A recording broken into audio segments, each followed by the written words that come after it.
नमस्कार, स्वागत आहे तुमचे संध्याच किचनमध्ये। आज आपण बघणार आहोत कुरकुरीत अशी मच्छी फ्राय कशी करायची। तर बऱ्याच वेळा काय होतं, आपण जेव्हा मासे फ्राय करतो तेव्हा ते मऊ पडतात किंवा जास्त वेळ कुरकुरीत राहत नाहीत किंवा कुरकुरीत होत नाहीत। तर आज मी आपल्यासोबत अशी एक सिक्रेट रेसिपी शेअर करणार आहे जी फॉलो करून तुम्ही सहजपणे मच्छी फ्राय करू शकता। चला बघूया आपण ही रेसिपी। कुरकुरीत मच्छी फ्राय करण्यासाठी इथे माशाचे 8 तुकडे घेतलेले आहेत। हे तुकडे पाण्याने 4 ते 5 वेळा स्वच्छ असे धुवून घेतलेले आहेत। आता यावर अर्धा चमचा मीठ टाकत आहे आणि अर्धा लिंबाचा रस यावर आपण पिळून घेणार आहोत। लिंबाचा रस आणि मीठ सर्व तुकड्यांना व्यवस्थित आपण चोळून घ्यायचं आहे।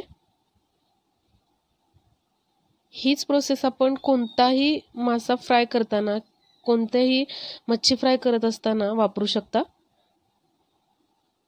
ही प्रोसेस जी आहे लिंबू आणि मीठ चोळून घ्यायची ती खूप महत्त्वाची आहे। ही तुम्ही बिलकुल स्किप करू नका। आता आपण 10 मिनिटांकरता हे असंच ठेवून देणार आहोत। रेसिपी आवडली ना? मग चला पटकन संध्याच किचनला सबस्क्राइब करून घ्या आणि शेजारी दिलेली घंटी पण दाबा, म्हणजे आपल्या रेसिपीचे नोटिफिकेशन आपल्याला सर्वात आधी येतील। 10 मिनिटे झालेली आहेत। आता हे मीठ आणि लिंबू लावून ठेवून दिलेलं आपण त्याला पाणी सुटलेलं आहे, बघू शकताय तुम्ही।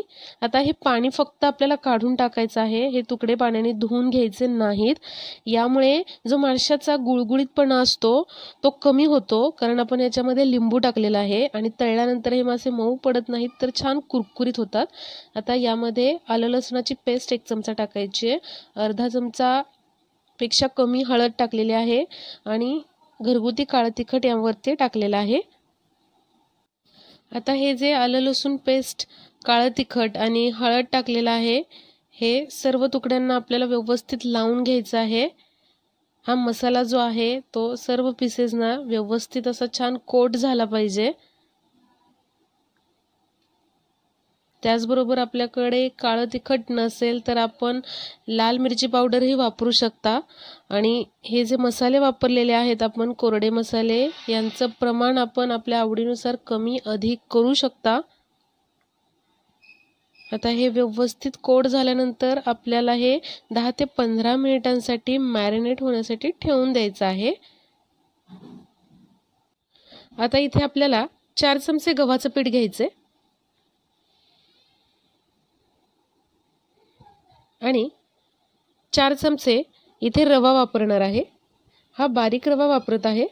जर आपल्याकडे बारीक रवा नसेल तर जो मोठा रवा असतो किंवा जाडा रवा असतो तो मिक्सरमध्ये बारीक करून आपण इथे वापरू शकता।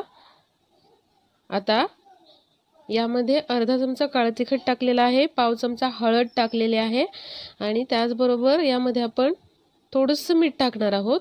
मीठ आधीही आपण लिंबू आणि मीठ वापरलेलं आहे, त्यामुळे इथे बेतानेच टाका, नाही तर खारट होण्याची शक्यता आहे। आता व्यवस्थित मिक्स करून घेऊयात। इथे आपण 8 माशाच्या तुकड्यांसाठी 4 चमचे गव्हाचं पीठ आणि 4 चमचे रवा वापरलेला आहे। हे परफेक्ट प्रमाण आहे। आता हे व्यवस्थित मिक्स करून घ्यायचं आहे आणि 15 मिनिटे झालेली आहेत। हे माशाचे पीसेस आपण व्यवस्थित मॅरिनेट करून घेतलेले आहेत। आता हे जे पीसेस आहेत ते घेऊन आपल्याला या पिठामध्ये घोळवून घ्यायचे आहेत। व्यवस्थित हे पीठ कोट झालं पाहिजे या तुकड्याला। या प्रकारे सर्व माशाचे तुकडे आपण पिठामध्ये घोळवून घेणार आहोत, व्यवस्थित कोट करून।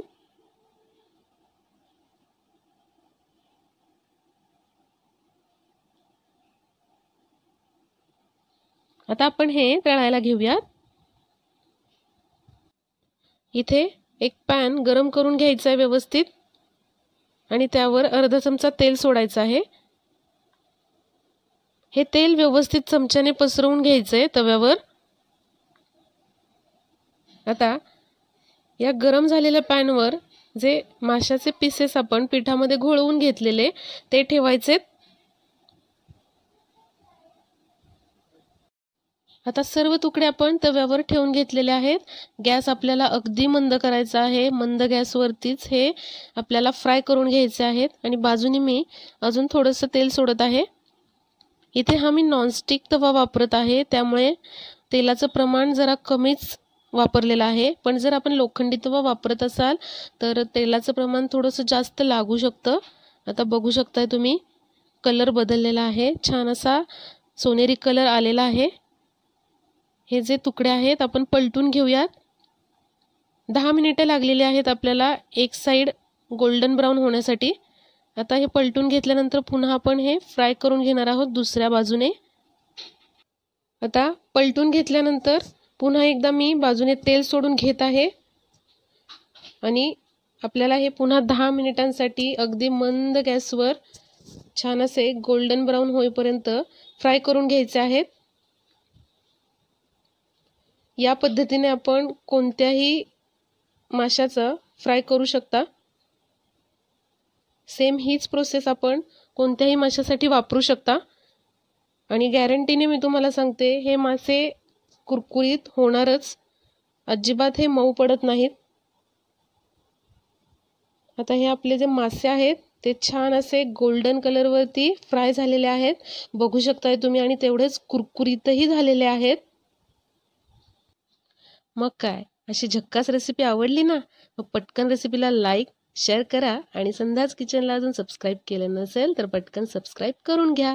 धन्यवाद.